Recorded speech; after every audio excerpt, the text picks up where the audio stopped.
Dom DeMarco.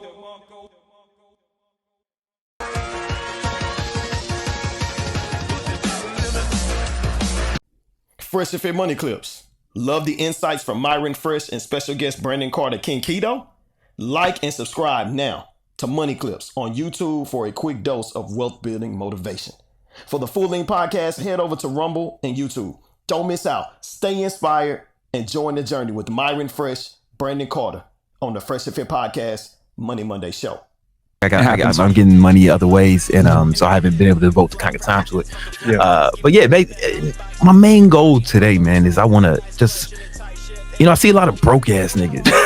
You know what I'm saying? Like, there's like a lot of niggas is broke as fuck, right? Yeah. And I hear them talking, oh, I ain't got money, or I can't afford this, and it's like it sounds like some real bitch nigga shit. And I would like to end that for them today, right? Like if you was a broke nigga and you watching this, I'd like this to be your last day on earth as a broke nigga. Bam. Yeah, can we change that? I want to get as much game as possible. I like that. Getting money, because I came from nothing, right? Yeah. Like I came from Southside Chicago. You know what I'm saying? Fucking black ghetto. My dad shot himself in the head when I was younger. And I had to figure the shit out, man. You know what I'm saying? But ain't no excuses, man. You got to get out here and get this money. And I feel like I can give a lot of value today, right? I haven't been online in mad long. And since I'm here Fresh and Fit, man, I gotta try to bring the fire, give it as much game as possible. Shit niggas would pay for. But as a man, that's very important. Getting your money don't pack. You need that, bro. Nigga, so, can I say nigga on Yeah. I can say nigga. All right, man. All right, so listen, getting money is so important because it don't make you happy, right? But not having money is the quickest route to sadness. You know what I'm saying? Any problem you have will be exacerbated by lack of money. And I can't think of a problem that you can't fix if you had enough money, right? Magic Johnson would have been dead from AIDS, right?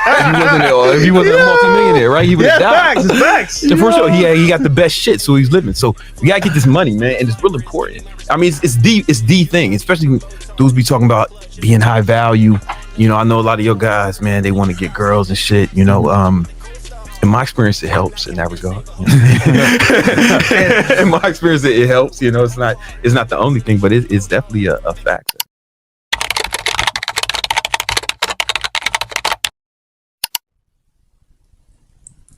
Welcome to the CEO Network by Fresh Prince CEO, your gateway to unprecedented success in 2024 and beyond. Join a community that thrives on innovation, collaboration, and growth. By becoming part of the CEO Network, you gain access to invaluable resources, expert insight, and a network of like-minded individuals. Elevate your business strategies, enhance your leadership skills, and gain the leverage needed to thrive in a dynamic landscape of 2024. Don't miss out on this opportunity to shape your future. Join the CEO Network today and position yourself for unparalleled success in the years to come. Your journey to success starts here. Click the link in the description.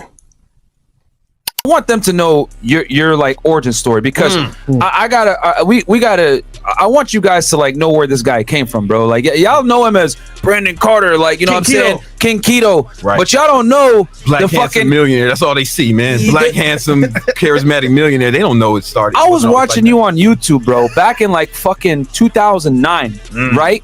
Like I was like a freshman in college or graduating from like high school, that transition of like me getting into working out, and you were doing the calisthenic stuffs, and you were doing the workouts in the morning with the people, and you were dead broke back then. You were working like 3 different jobs. Can you tell the people about like, because you moved from Chicago, you were a musician for a bit. Like give them your origin story, bro. No, I want to clarify. I need to hear this because he was not always rich. I want to clarify something. You say dead broke.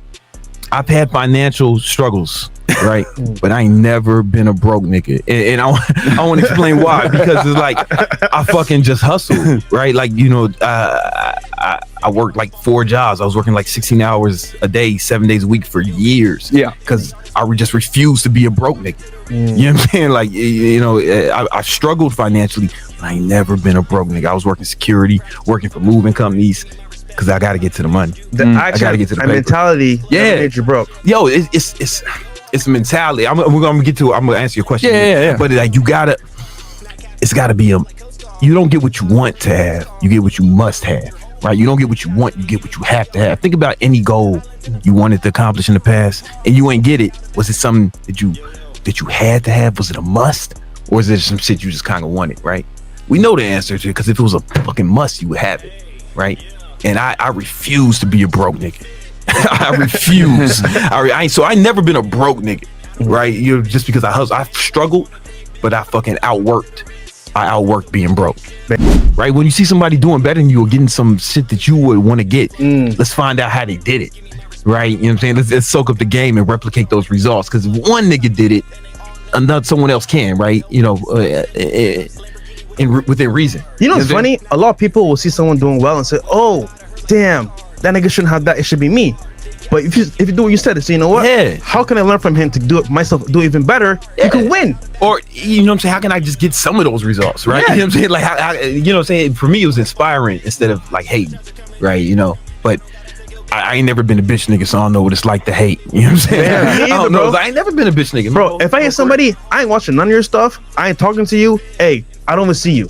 But if I want to learn from you, bro, it's like, yo, you can have a lot of stuff. You can have a McLaren, you can have houses, whatever. Yeah, Dude, don't hate on them. how did you get it? I'm going to study you, learn it, and then apply it to my life. And it's proof that you can get it. It's proof that it can be done, right? So anyway, that's when I was taking fitness seriously or whatever. And then I got a deal with Sony. I got dropped. They merged with BMG. I got dropped from the label. So now I'm in New York, you know, because I moved to New York for that. I'm in New York, and it kind of soured me on the music industry. I didn't really want to fuck with it no more.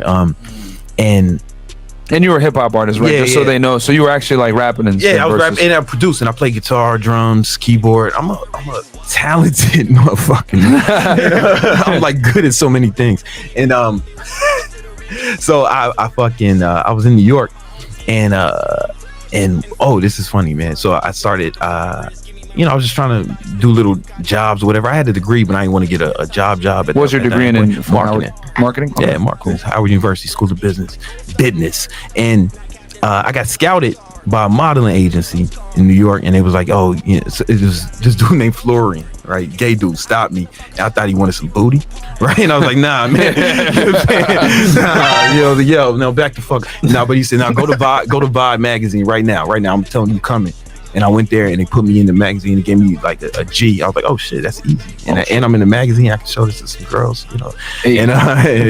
And so then I got a bunch of I started doing fitness modeling, right? Because after watching LL get all that love, I started going hard as fuck. So I was in pretty good shape at the time. Yeah. You know. And then so this is what, 05, 06 now? Yeah, around that time, you know what I'm saying? And then I got this one big campaign where they gave me a bunch of money, a lump sum of money for it, and I was on billboards and shit. And this is before YouTube existed, all that, right? I was on billboards and shit, and I took all that money. Fitness models don't make a lot of money, right? It's still like struggle money, right? Still struggle money. Facts. But it was a lump sum at once for this one thing, and I was like, how much was it? You remember? Man, I think it was only it might have been 10 racks. 10,000. You know okay. Yeah, it's not bad. Back then, that was a lot. And I was like, I know exactly what to do with that. And then, so that's when I started.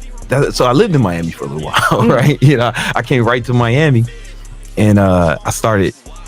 Without going into too much detail, right? You know what I'm saying? I'm sure my friend who used to work in law enforcement will allow me to say anything that's gonna give me trouble. You know what I'm saying? Anything I'm about to say, no need for no one to go looking into it. It's way past. It's past statute of limitations. Way past statute. No need for anyone to go looking into this. But I was going back, but I took that money and I made an investment. Right. And I started making an investment. I was going back and I would go back and forth from New York to Miami with I would fly down there and come back on the Greyhound. I don't know, you put it together. You know what I'm saying? Put it together. You know what I'm saying? If you know, you know. And but that sucrose, guys. It was sugar. And I was balling. I was balling because I kept flipping it. Right, kept flipping it, and I was balling. And then, man, one of my boys, SV, he got sent to prison. Like, he's doing life right now. I mean, he killed those people. He deserves to be doing life, right? And then my other boy, Esco, he got murdered in Jersey. They found him in his car, shot up. And then this is all in the same month. Then my dad shot himself in the head, right? And I was like, fuck, he committed suicide. And And I was like, oh fuck, I need to get out of this shit, right? Because I started doing that because that's what I knew coming from Chicago, right? Yeah. That's what I knew. You become like the people you around, right? So I was like, all right, I need to figure out, how to keep everything legal, right? Yeah. But now I had the extra burden of my dad. He left a bunch of a huge mess, right? And now I got to take care of my mom, help support my grandma, my sister, her kid, right? It's like I'm the man of the house, I'm the man of the family. At this point, I'm like 24, and I'm bam. Economic recession, the worst one since fucking the Great Depression, right? The whole global economy collapse, right? If you watch, 08? yeah, it was when the housing market crashed. The housing market crashed, Lehman Brothers, all that shit. He was in Barbados, that's why. Barbados. He was chilling on the islands. He was like, what? It was a global recession, but I guess it don't matter if you're on the beach farming coconuts and shit. Yeah, I don't know what y'all do out there, man. It ain't fuck with the coconut economy, man. And I was like, well, fuck, man, I refuse to be broke. When we talked about this earlier, right? It's like, I refuse to be broke. You don't get what you want. You get what you have to have. And I had to take care of my family. I had to take care of myself. I had to be the man. I had some good excuses. I could have made some shit. Oh, man, my dad killed himself. I could have cried like a little hoe or some shit, right? But but I felt like, yo, I got to do this, right? So I had always been a personal trainer since I was like 17. I kind of left that part out, but like training people off and on the whole time. So I know how to do that shit. So I said, fuck it. I started waking up at 4 a.m. I was living in Queens, so I'll go from Queens to Harlem and train people. Holy shit. Right. You don't know. Yeah. I have a car. I was on the train. Anyone that's from New York City knows that's no easy way to get there. It's from Jamaica, Queens to around Jamaica, Queens to fucking Harlem. That's far, bro. Yeah. And I would train people in the morning, right? Until like 9. Shower at the gym, take the train down from Harlem to Soho, right? And I worked security at the Prada store, right? For another 8 hours. Damn. Right? Yeah, no bullshit, man. To like 6, from like 10 to 6. And then after that, I worked for my boy's moving company at night. Like, I refuse to be broke, man. So I never been a broke nigga. That's what I want to say. I ain't never been a broke nigga, but it's not because I was special, just because I just refused. I wouldn't allow it. Because I would wake up and fucking train people, and then I managed the restaurant after that, Saturdays and Sundays. So this is every day. So wait, some game right now they can do. All right, listen, broke niggas, get a pen and pad, write this shit down. Fucking class in session. And not just a broke niggas, just anybody who want to come up. All right, I want you to see how many hours if you're in work or in school or in both. How many hours a week you spend on work and school? Write it down. Calculate it. Just give it average, nigga. Ain't nobody grading this, right? Give it average, right? Write that down. Bam. So work and sleep. Then how many hours a week do you sleep on average? Just the average, man. How many hours a week do you sleep on average? All right, add that up. All right. Now, how many hours a week do you work out? If you ain't working out, what the fuck's the matter with you, man? You know what I'm saying? What's wrong? It's only, it should be at least an hour a day, a few days a week, right? So write that down. And then if you got kids, how many hours a week do you spend with your kids? If you don't have kids, it's 0. All right. Now you got all that shit. Now add that up. There's 168 hours in every week. So how many hours that dude got left? 168 minus 103. That leaves you with 65 hours. 65 hours left. Yo, man, you can get another job. I did this shit in my head, right? And I was like, oh wait a minute, I could work more. I got more time. You vote. Here's the thing: you got to sacrifice partying, bullshit, chicks, whatever it is, But that's what you do if it's a must, right? I raise my standards, right? You don't rise to your potential or to what you don't rise to what you want. You're gonna fall to your standards. So it's not about aiming higher. It's about raising the floor, like how low you'll go, right? I refuse to make less than this. Right, because that's what you're gonna hit. If that's acceptable, you're gonna hit what's acceptable. You're gonna fall to what's acceptable. You're not gonna rise to your goals or your dreams or your aspirations. Otherwise, we all be astronauts and NBA players, right? At this point, what was your? Because I'm learning right now, even in the interview, because I knew you struggled. Yeah. But now I know that you were never actually broke. You just struggled, man, because you always worked and you were making ends meet because you were grinding so hard. Exactly. Being broke. If you're a healthy man in a first world country, being broke is fucking retarded. Hold on, one more time. I gotta get some sound effects on this one. If you are healthy man, One more time. if you are a Bars. healthy man in a first world country, right? I don't know what it's like in, you know what I'm saying, you know, wherever, right? Syria or some shit, right? You know what I'm saying? But if you're a healthy man in a first world country, being broke is your fault. It's a choice. You know what I'm Damn, saying? son, It's where'd you retarded. find You ain't got this? to do it. There's no good reason to be broke. You just got to go harder. If you're healthy, right? If you got some mental or physical disorder or some shit, then nah. I mean, all right, whatever. You know, I don't know. I mean, you have some I stuff can't- yeah. and you got over it, but yeah, I mean a little bit, but it's not debilitating, right? You know, I'm just saying, it's like, yo, if you healthy, man, the fuck you doing broke, man? What you doing sitting around? You just sit around being broke? You gotta think about it, right? Like, especially, I don't know. I think it's disrespectful to like all, especially if you black, man. For real, like if you black and you broke, you just sitting around being broke. That's like, yo, man, yo, niggas got beaten in the civil rights era for this. For your broke ass to sit around playing video games. For your broke ass to smoke weed. That's what they was marching for. For you to sit around high and poor, you broke ass bitch, nigga. Watching porn. You know what I'm saying? Watching porn. What the fuck is you doing? You know what I'm saying? That wasn't Martin Luther's dream, ho. You know what I'm saying? For you to sit around being broke, nigga. And if you white, damn. In America, this country was literally built for you.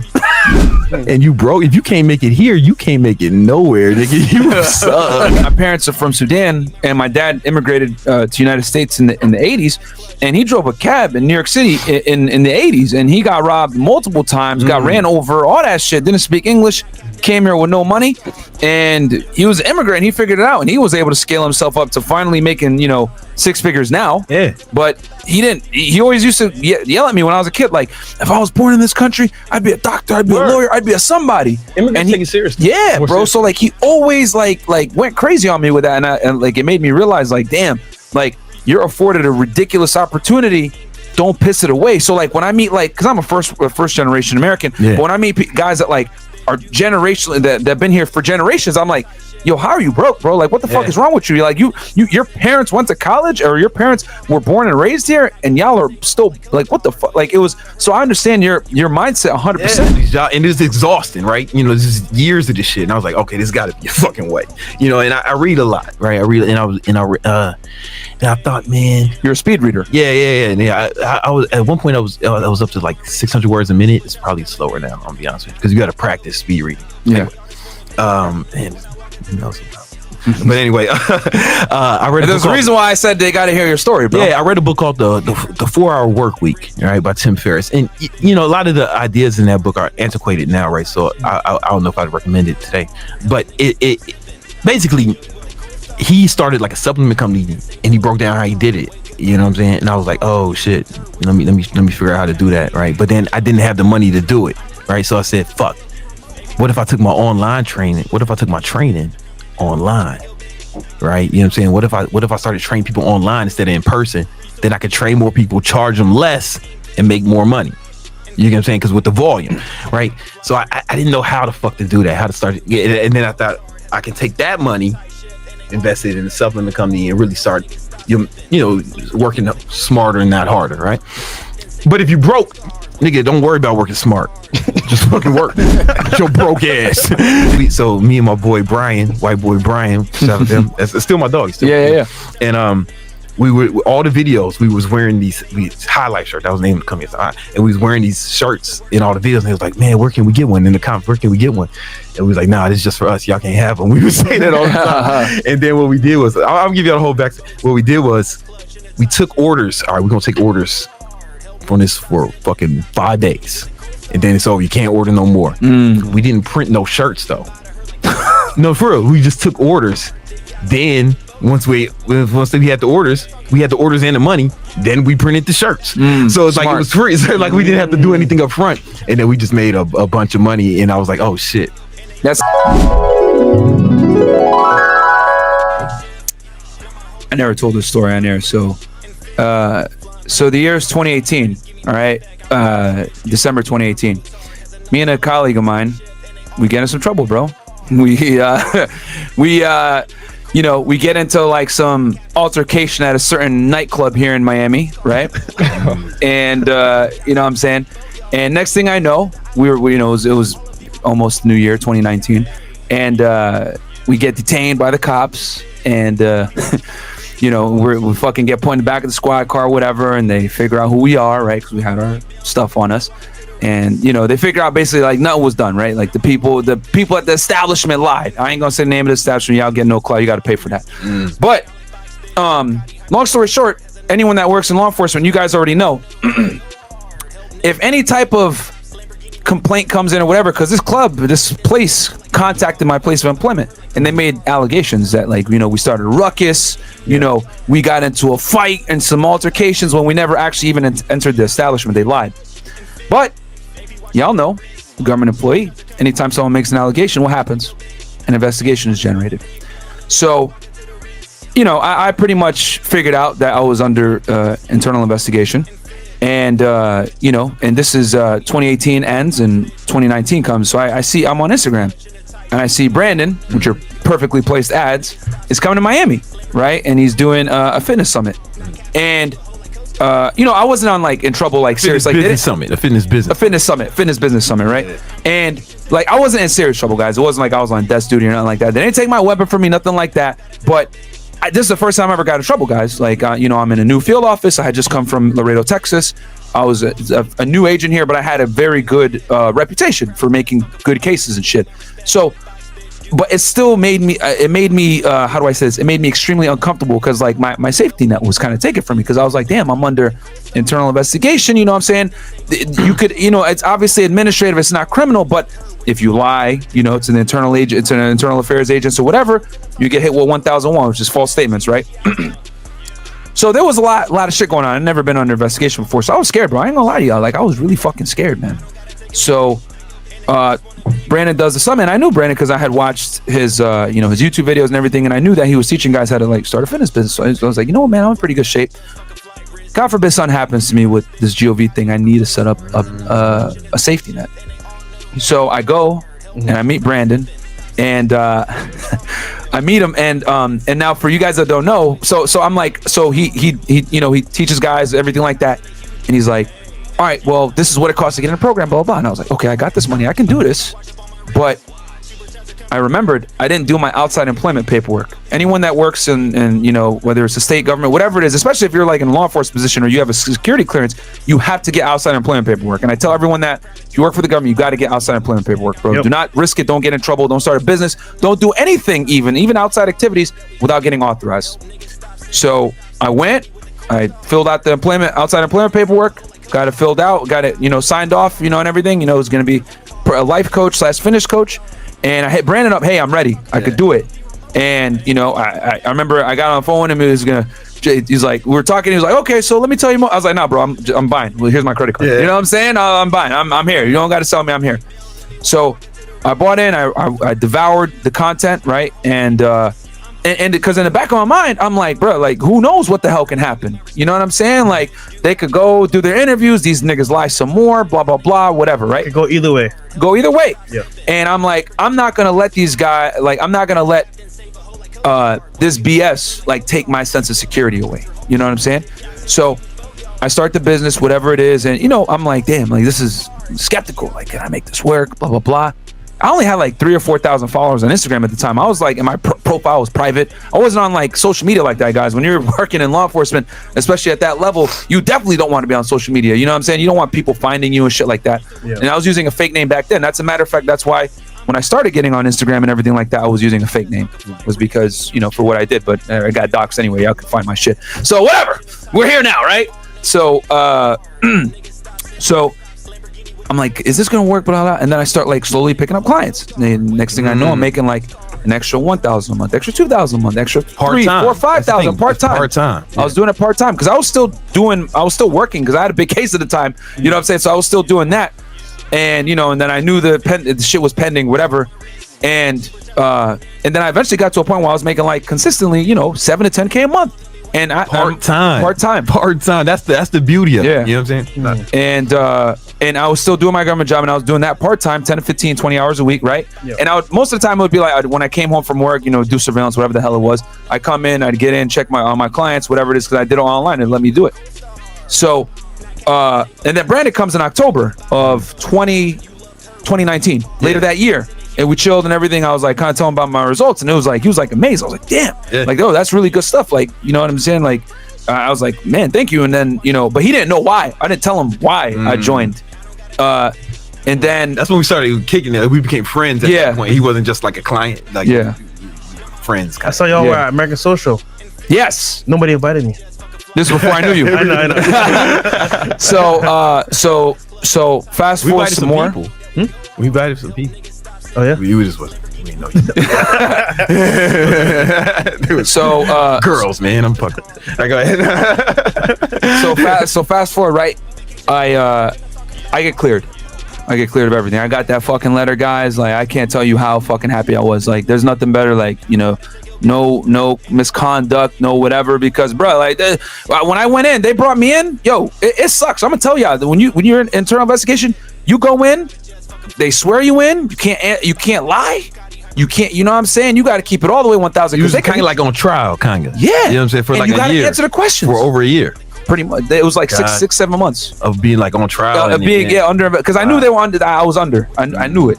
So yeah, they brought me in, whatever, swore me in. I did my shit. Obviously, I can't talk about the interview, but all I'll say is that I didn't lie. Obviously, I got cleared of everything. Yeah. But when I went in there, I was nervous, guys. I'm fucking 28 years old, 29 years old. I'm like sweating. They're grilling me, and you have to answer the questions, bro. You don't get no Miranda rights. You don't get no goddamn Fifth Amendment. You have to answer because it's administrative. It's not criminal.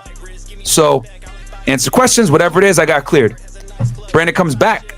Early, I think 2020. It was the top of 2020. Yeah, right before the pandemic. Yeah, right before the pandemic. He came in like January, and then we were at America Social, and I was there, you know, to kick it with him and everything, talk about, you know, my results and everything. And then I told him the story, why I joined the program. He was like, oh shit. And Brandon, he, unbeknown to him, he helped me during a really dark time in my life, bro. Like, I'm not gonna lie to you guys. A lot of this hair, well, most of it got lost from these bitches, but a lot of it also got lost during that goddamn ordeal I went through, bro. Because it was terrifying. Because I knew I was gonna go in there. I can't lie. If I lie, I'm going to fucking jail. I'm going to prison, bro. They're gonna hit me with 1,001 if I lie. I ain't lying. So I gotta tell the truth. And if I get in trouble, whatever it is, fuck it. But I ain't gonna lie and go to fucking federal prison, man. So. That's what happened. That's how me and Brandon met, man. And y'all know the story. That's crazy. That's crazy. That I didn't know you. So you were going through all this stress, right? Like, the threat of going to jail, your livelihood and your freedom, and you still was able to make. You still able to make $7 to $10K a month. Yeah, part time. Some of y'all got parents paying for your car payment, paying your rent. You live one for free, and you can't start a business. Come on, bro. What was the question? No, the question is like, so when did you? And correct me if I'm wrong, you started making enough money from that to quit your job. I did, yeah, I did. That's when you quit your job, and that's when you started this. There would be no Freshandfit without Brandon Carter, is what I'm trying to get to. I don't go that far.